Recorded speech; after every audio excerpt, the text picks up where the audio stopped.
India today has nuclear weapons, a computer industry, and its very own Hollywood-style film industry. It has an extremely rich upper class and a huge middle class. But it also has 200 million poor outcasts or Dalits, stigmatized from the day they are born and who suffer massive discrimination.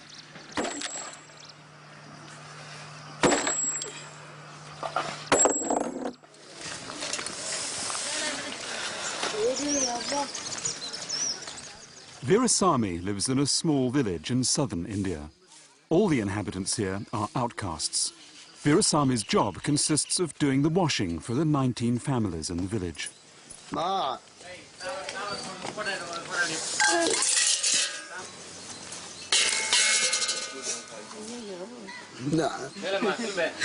Yeah.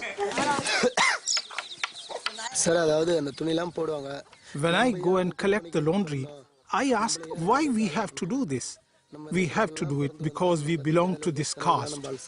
People say we will be reborn, and that's the reason why we must do it.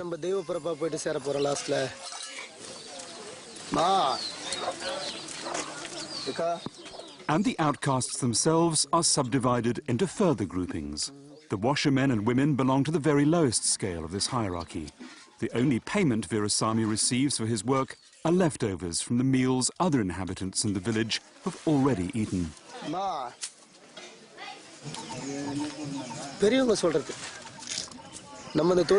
Old people usually say that it causes you no harm to do this kind of job. They say that in the end you will go to heaven for having done this. Do you believe that? One would have to die to find out.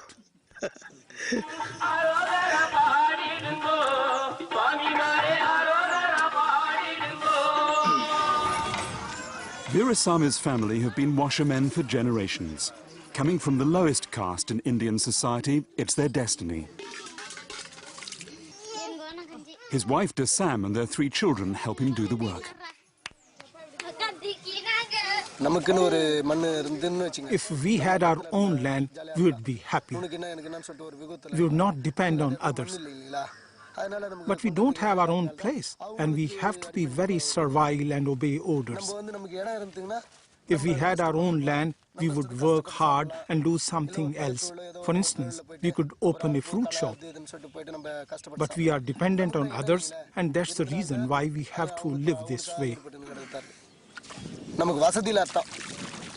If you are rich, it's no problem. Discrimination based on caste has been prohibited by law since India first gained its independence in 1947. But the 200 million outcasts in the country are still being oppressed, still discriminated against. Many have left their fingerprints on contracts which make them indebted for the rest of their lives to people from higher castes. Often, too, the outcasts, or Dalits, are caught up in working conditions that are more like slavery.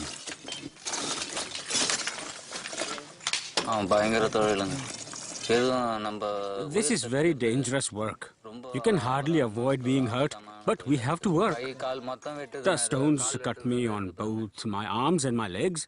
Look at the scars on my legs and here. But we tolerate it because we are fighting for our lives. We are fighting the Grim Reaper. It is a hard and dangerously deadly job.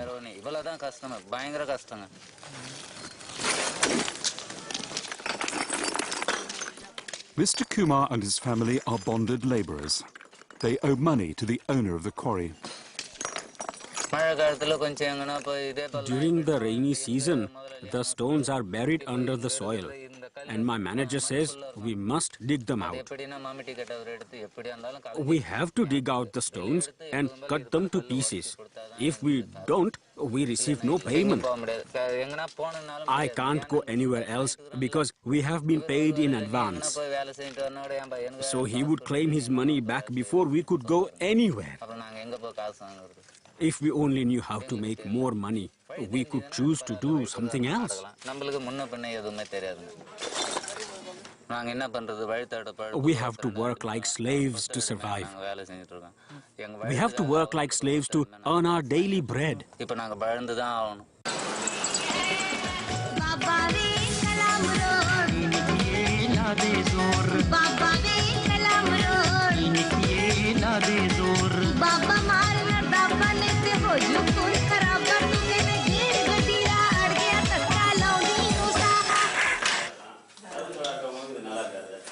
Asan is 12. He's the son of outcast parents and has worked in the silk industry since he was 8. He's just one of approximately 100 million child laborers in India. I work 10 hours a day from 7:30 a.m. to 6 p.m. without lunch. And including lunch? That will make 10 hours. And you work how many days a week? All 7 days of the week. You don't have a day off on Sundays? No. You don't have Sundays? No, but we get the day off when there is a celebration of some kind, for instance, Deepavali or Amavasi. We have 10 days off for the harvest festival. Do you like working in a weaving mill? Yes, sure. Once you have learnt it, it's not difficult. They only go on at you in the beginning until you have learnt it. Then it's fun to work with the loom. In the West, there's been a lot of publicity about child labour, and the owners of big textile factories are wary of giving interviews to human rights organisations or Western media. But the owners of small weaving mills are not so defensive. Do the children come from poor families? Yes, indeed, all of them. Rich people don't work in this industry.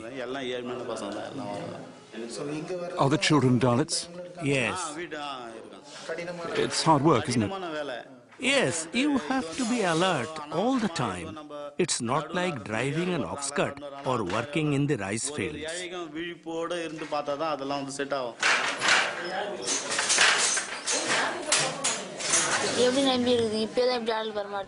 I don't care about my next life. If I can't be happy together with my children in this life, how can I then dream about the next life? I can't send them to school, or give them a happy life, or give them enough food.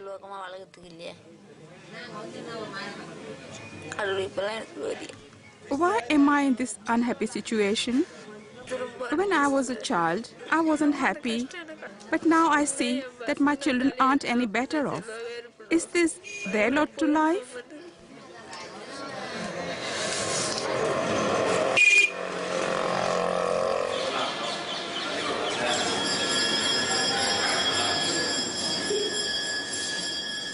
The Indian caste system stems from Hinduism, and about 80% of all Indians are Hindus. If you're an outcast, a Dalit, it's because you've led a bad life in an earlier incarnation. This is your fate, and you have to put up with it.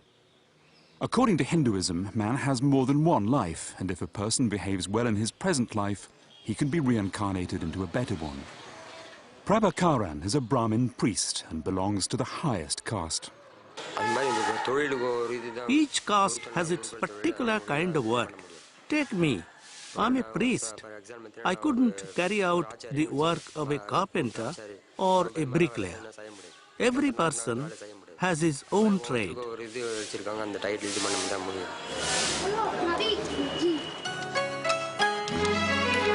एक शेरी बाबू मेरा दिल ले गया चोरी चोरी एक शेरी बाबू मेरा दिल